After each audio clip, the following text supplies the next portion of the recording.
সুমনাকে ছোট্ট উপহার। Thank you. সত্যি ভগবান আছে, তুমি তারে অনুভব করার চেষ্টা করো। আর আমরা যদি হ্যাপি থাকি তার মানে তারে হ্যাপি করলাম। আমরা যে প্রত্যেকটা কথা কই, প্রত্যেকটা কথা চিন্তা করি, তারে কিন্তু শুনাই না। আমরা কইতেছি এটা নাই, এটা নাই, এটা নাই, আমরা তারে অপমান করলাম। Empowering you as you are powerful. This book is available on Amazon. You can go and search. Summary of the book is হাড্ডিটা তো নিজেই ভিতর থেকে জোড়া লাগে, তার মানে এটা কেমনে লাগে? আমরা ভিতরে একটা শক্তি আছে, এটার থেকে লাগে। আরেকটা হইলে গিয়া তুমি যদি দেখো, চিন্তা করে দেখো, প্রেগন্যান্সিতে কেমনে সবকিছু হইতেছে ভিতরে ভিতরে, আমরা তো কেউ কিছু করতেছি না। তুমি যদি দেখো, তুমি যদি চিন্তা করো, আমি আমার বাচ্চা ওয়ার পরে আমি তো কিছুই করছি না, কিন্তু এটা সবই ভিতর থেকে হইল।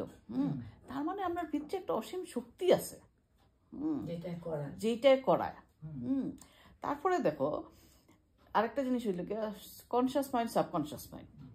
আমরা সারাদিনে যা করি আমরা 5% কনসিয়াস মাইন্ডে করি, বাকি 95% হয় সাবকনসিয়াস মাইন্ডে। কিটা কিরকম? এই যে নার্ভাস সিস্টেম চলতেছে, শ্বাস প্রশ্বাস চলতেছে, খাইতেছি, হজম হইতেছে, তারপরে বেশিরভাগ জিনিস রিপিট হইতেছে, এগুলি সবই হয় সাবকনসিয়াস মাইন্ড থেকে। এর লিগে আর সাবকনসিয়াস মাইন্ডের প্রচন্ড শক্তিশালী। আমরা যদি সাবকনসিয়াস মাইন্ডে চেঞ্জ করতে পারি, তাইলে আমরা যা ইচ্ছা করতে পারি। আর সাবকনসিয়াস মাইন্ডে চেঞ্জ করার লেগে তোমার অভ্যাস করতে লাগবে।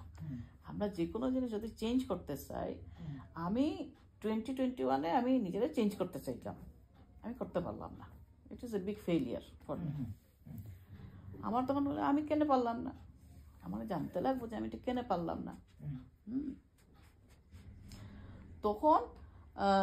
তখন জানতে জানতে তখন জানলাম যে না, তুমি যখন মানে 35 এজ পর্যন্ত তুমি যেটা চাইলে তুমি করতে পারলে, কিন্তু তারপরে যখন হয়, কারণ আমরা যে প্রোগ্রামিং হয়ে যায় গিয়ে, ওই প্রোগ্রামিংটা চেঞ্জ করতে গেলে তোমার সাবকনসিয়াস মাইন্ডে চেঞ্জ করতে লাগবে।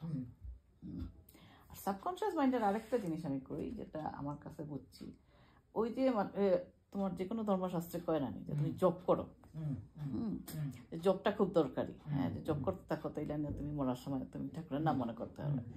ওইটাও ওই রকমই করে, ওই সাবকনসিয়াস মাইন্ডে ট্রেন করে যে আচ্ছা তুমি জব করতে থাকো, ওই নাম লইতে থাকো। কারণ এটা তো তোমার ওই সময় মনে হইতো না। কাজে সবকিছু সাবকনসিয়াস মাইন্ডে ট্রেন করার তোমার কিটা মেথড হইলে তোমার প্র্যাকটিস করতে লাগবো। তোমার প্রথমে জানতে লাগবো যে তুমি কি করতে চাও, তারপরে বা কি চেঞ্জ করতে চাও, তারপরে তোমার ওইটা রোজ প্র্যাকটিস করতে লাগবো, তুমি যেটাই করতে চাও না কেন। যেমন আমার যখন ডিপ্রেশন থেকে বাইরে হইতে লাগছে, তখন ডিপ্রেশনের অপোজিট লাগে হ্যাপি। তখন আমি প্রথম আমার জানতে লাগলো যে কি কি করতাম। আমি লেখছি সবগুলি বইটার মধ্যে, যে আমি কি করছি আমি সবই লেখছি। কিন্তু ওখানে হয়তো আমার সব মনে হইতেছে না। হ্যাঁ, কিন্তু আমি প্রথম শুরু করছি যে ইয়ে দিয়া 30 days হ্যাপিনেস চ্যালেঞ্জ। ইট ওয়াজ 30 days। তো আমার এই যে ইউটিউব চ্যানেল আছে, ওইটা তো আমি করছি 30 days হ্যাপিনেস চ্যালেঞ্জ। কত বছর আমার ইউটিউব চ্যানেল আমি দেখাই মনে। তুমি ইউটিউব চালাও নি? অতদিন চালাইছিলাম না, ইদানিং আমার কাছে ফার্স্ট ফ্রেন্ড হইলে বই, সেকেন্ড ফ্রেন্ড হইলে ইউটিউব। আচ্ছা, ইউটিউবে অত ভালো ভালো জিনিস আছে, কইয়া লাভ নাই। তো ইউটিউবে বহুত কিছু আমি শিখি, মানে শিখছি বেশিরভাগ যে আমি যে চেঞ্জ করার লেগে করছি।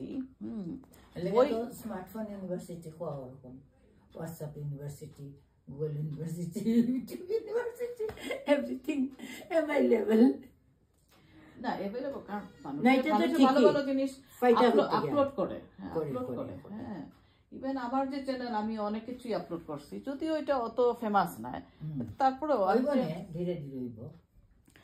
একজন রামকৃষ্ণ মিশনের একজন স্বামীজি, সদিয়া নাম, পিতার নাম বলছিলেন সর্বপ্রিয়ানন্দ। হ্যাঁ, সর্বপ্রিয়ানন্দ তো খুব ভালো, খুব ভালো বেদান্ত, প্রচন্ড ভালো। আমেরিকাতে থাকে, তাহলে অনেকে সেকেন্ড স্বামী বিবেকানন্দ কয় জানানি তার এরকম নলেজ দীক্ষা অনেকই কয় আর কি সহজে বুঝাই সহজে বুঝে সহজে বুঝাই বড় বড় গুরুগম্ভীর কথা এটা আমদারও ভাল লাগে না, ছোট থেকে ভাল লাগতো। তবে আমি যেটা তোমার কয় মেডিটেশনে সুস্থ হয়েছি, সুস্থ আর আরেকটা হইল গিয়া যে আমরার মধ্যে সেই হিলিং পাওয়ারটা থাকে সবসময়। হ্যাঁ, আমরা যদি রিল্যাক্স করতে পারি তাইলে ওইটা কাজ করে। তো আমরা কি তখন বেশিরভাগ সময় ওভার থিঙ্কিং করি, এই করতে চাই, বেশি কাজ করতে চাই, এর লিগে ওইটা তখন কাজ করে না, স্ট্রেস। হ্যাঁ, তো মেডিটেশনে কি হয়, বডিটারে ওই হোমিওস্টেসিস স্টেজে নিয়ে যায় আর কি, যাতে এটা ভিতর থেকে হিল হইতে পারে। তুমি করো নি মেডিটেশন? আমার মনে হয় তুমি করো। তখন মধ্যাহ্ন খুব অনেক বেশি হচ্ছিলাম, ওখানে একটু কমছে আমার। ওখানে মধ্যাহ্ন পড়ে গেছিলাম সিঁড়ির মধ্যে, পরে এখন ফ্র্যাকচার হইয়া আর পেইন বুকছি, ওখানে রাত্রেবেলা বেশ ভুগি, পেইন আছে। তুমি তাইলে মেডিটেশন করো, ঠিক হইব।